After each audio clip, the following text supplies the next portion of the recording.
खुलासा इंडिया में आपका स्वागत है। राजनीति की पाठशाला आओ राजनीति करें में आज हम आपको ऐसी संसदीय सीट की बात बताना चाहते हैं जो अपने आप में अद्वितीय है।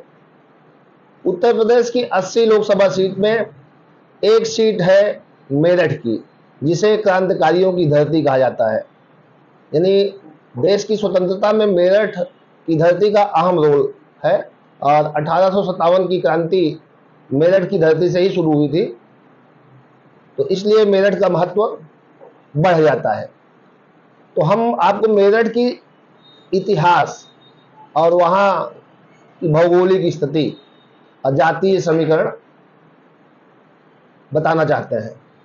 उत्तर प्रदेश की मेरठ संसदीय सीट पर शुरुआत में जो 3 चुनाव हुए उस पर कांग्रेस ने विजय पताका फहराया, लेकिन साल 1967 में चौथे लोकसभा चुनाव में सोशलिस्ट पार्टी ने कांग्रेस को हराकर इस सीट पर जीत का परचम फहराया और साल 1971 के अगले ही चुनाव में कांग्रेस फिर से यहां पर बाजी मार लेती है और इस सीट पर कब्जा कर लेती है। कांग्रेस, भाजपा और बसपा के उम्मीदवार मेरठ के संसदीय क्षेत्र से निर्वाचित होते रहे। इमरजेंसी के बाद हुए चुनाव में यह सीट जनता पार्टी के खाते में गई। हालांकि साल 1980 और 1984 में कांग्रेस की मोहिशना किदवई यहां से लगातार 2 बार चुनाव जीती। मोहिशना किदवई कांग्रेसी महिला नेत्री रही और 1989 में बात करें तो जनता दल से यहां पर वो चुनाव हार गई और इस सीट पर हरीश पाल चुनाव जीते।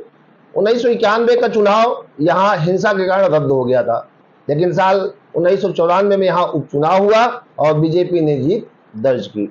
साल 1996 और 1998 में बात करें तो यहां से लगातार भारतीय जनता पार्टी के ठाकुर अमरपाल सिंह 3 बार चुनाव जीते और जीत दर्ज की। हालांकि उसके बाद 1999 में कांग्रेस के अवतार सिंह भड़ाना और फिर साल 2004 में बसपा के शाहिद अखलाक ने यहां से बाजी मारी। उसके बाद से इस सीट पर बीजेपी का कब्जा है। भाजपा उम्मीदवार राजेंद्र अग्रवाल साल 2009, 2014, 2019 लगातार हैट्रिक मारे हैं राजेंद्र अग्रवाल जी। भारतीय जनता पार्टी की जीत का परचम यहां से लहराए और 2024 का चुनाव आज मेरठ में भी मतदान हुआ। 13 राज्यों के 89 लोकसभा सीटों पर आज मतदान हुआ। तो उत्तर प्रदेश की 8 संसदीय सीट पर मतदान आज हुए हैं, जिसमें एक मेरठ सीट भी है। तो साल 2024 में मेरठ में पीएम मोदी और सूबे के मुखिया योगी आदित्यनाथ, विपक्षी दल के नेता अखिलेश यादव, राहुल गांधी सहित अन्य नेता अपने अपने प्रत्याशियों के पक्ष में यहां जनसभाएं किए और एक दूसरे पर आरोप प्रत्यारोप लगाए और शब्द बेदी बाण छोड़े। मेरठ संसदीय सीट की जब बात की जाती है तो सबसे पहले यह जान लेना आवश्यक है कि यहाँ जो 5 विधानसभा सीटें हैं वो कौन कौन सी हैं। मेरठ में जो सीट है हापुड़ विधानसभा इलाका इससे जुड़ा हुआ है। लोकसभा मेरठ में कुल 5 सीटें आती हैं, जिसमें मेरठ जिले की पिठौर, मेरठ कैंट, मेरठ शहर, मेरठ दक्षिण, ये 4 सीटें मेरठ जनपद से आती हैं। जबकि हापुड़ जिले की हापुड़ सुरक्षित सीट रिजर्व है हापुड़ विधानसभा, वो शामिल है। साल 2022 में जब यहाँ विधानसभा चुनाव हुआ उत्तर प्रदेश का, तो इस चुनाव में पिठौर, मेरठ, शहर सीट पर समाजवादी पार्टी का कब्जा हो जाता है और भारतीय जनता पार्टी ने मेरठ कैंट, मेरठ दक्षिण और हापुड़ सुरक्षित सीट पर जीत दर्ज करती है। वर्तमान में 5 में 2 सीट समाजवादी पार्टी के कब्जे में है और 3 सीट बीजेपी के खाते में है। मेरठ लोकसभा सीट पर कुल मतदाताओं की संख्या जान लेना बहुत जरूरी है।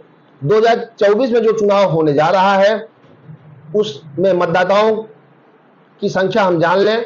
19,64,398 मतदाता हैं, जिसमें पुरुष मतदाताओं की संख्या 10,82,181 है। वहीं महिला मतदाताओं की संख्या 8,82,217 है। मेरठ सीट पर मतदाता अपना भाग्य विधाता बहुत सोच समझ कर चुनता है। मेरठ संसदीय सीट पर मतदान प्रतिशत भी अच्छा रहता है। भाजपा से अरुण गोविल, सपा से सुनीता वर्मा, बसपा से देवव्रत कुमार त्यागी उम्मीदवार हैं। कुल 8 उम्मीदवार चुनावी मैदान में ताल ठोक रहे हैं और उनके भाग्य का फैसला आज ईवीएम में बंद हो रहा है। वहां के मतदाता अपने अपने मताधिकार का प्रयोग करके अब ईवीएम में बंद कर दिए हैं। देखना होगा कि 4 जून का परिणाम किसके पक्ष में जाता है। अब हम बात करते हैं 2004 में मेरठ की क्या स्थिति रहती है चुनावी नतीजों की। अगर साल 2004 की बात करें तो इस सीट पर बसपा ने जीत दर्ज की थी। हाथी के निशान पर शाहिद अखलाक इस सीट से सांसद बने। शाहिद ने आरएलडी प्रत्याशी मलूक नागर को हराया था। इस चुनाव में शाहिद अखलाक को 2,52,518 वोट मिले थे, जबकि आरएलडी प्रत्याशी मलूक नागर को 1,83,182 वोट ही मिले। वहीं तीसरे नंबर पर जदयू के प्रत्याशी केसी त्यागी रहे। केसी त्यागी को 1,67,221 मत ही मिल सके। अब हम बात करेंगे 2009 की। 2009 में मेरठ लोकसभा सीट पर क्या नतीजा रहा, आइए उस पर हम लोग चर्चा कर लें।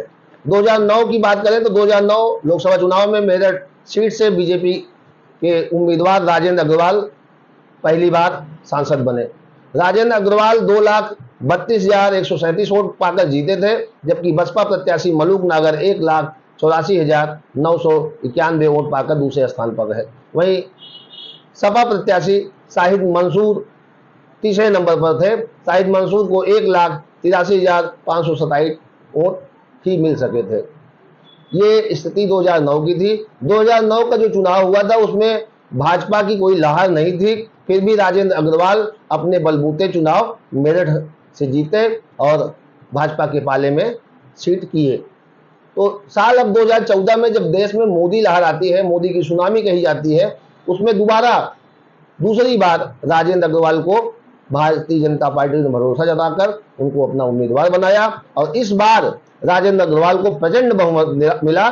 5,32,981 वोट मिले थे, जबकि दूसरे स्थान पर बसपा के शाहिद अखलाक रहे, जिनको 3,06,55 वोट मिले थे। वहीं सपा के शाहिद मंसूर 2,11,759 वोट हासिल कर तीसरे स्थान पर थे। ये 2014 की स्थिति रही। अब हम आपको 2019 का चुनाव, जो वर्तमान लोकसभा चल रही है, जो वर्तमान लोकसभा के बाद ये चुनाव हो रहा है, उस पर एक नजर डालते हैं कि 2019 में मेरठ के नतीजे क्या रहे। तीसरी बार भारतीय जनता पार्टी ने राजेंद्र अग्रवाल पर भरोसा जताया और मेरठ संसदीय सीट से अपना उम्मीदवार बनाया। राजेंद्र अग्रवाल ने बसपा के हाजी याकूब कुरैशी को बेहद नजदीकी मुकाबले में करीब 4700 मतों के अंतर से हराया था। राजेंद्र अग्रवाल को कुल 5,86,188 वोट मिले थे, जबकि जो है बसपा के हाजी याकूब को 5,81,455 वोट मिले थे। वहीं तीसरे नंबर पर कांग्रेस के हरेंद्र अग्रवाल थे, जिनको महज 34,479 वोट ही मिल सके थे। अब यहाँ ये बात की चर्चा कर लेना बड़ा आवश्यक है कि पश्चिम उत्तर प्रदेश में या पूरे यूपी की बात कर लें तो कांग्रेस इस समय जनाधार उसका नहीं रह गया, जनाधार विहीन है। फिर भी समाजवादी पार्टी के अखिलेश यादव ने कांग्रेस के साथ गठबंधन किया है। 2019 का गठबंधन की बात करें तो आरएलडी के जयंत चौधरी से उनका गठबंधन था और बसपा का गठबंधन था। ये तीनों दल मिलके पश्चिम में आरएलडी काफी मजबूत क्षेत्रीय दल के रूप में है। बसपा और सपा और रालोद के गठबंधन में यदि वहां पर हाजी याकूब कुरैशी चुनाव नहीं जीत सके तो अब सपा कांग्रेस का गठबंधन में चुनाव जीतना तो बड़ा मुश्किल दिख रहा है। फिर भी इस बार 2024 का चुनाव है, मेरठ का बहुत ही रोचक हो चुका है। मेरठ सीट की बात करें तो इस सीट पे मुस्लिम, दलित, वैश्य बहुल सीट ये मानी जाती है और मेरठ सीट 80 संसदीय सीटों में से 10वें नंबर पर स्थान रखती है और यहाँ पे ब्राह्मण, त्यागी, जाट, गुर्जर, राजपूत और सिख, पंजाबी मतदाताओं की भी महत्वपूर्ण भूमिका रहती है। बाकी ओवैसी बिरादरी यहाँ निर्णायक भूमिका में रहते हैं। पिछले 3 चुनाव से इस सीट पर बीजेपी का कब्जा रहता है।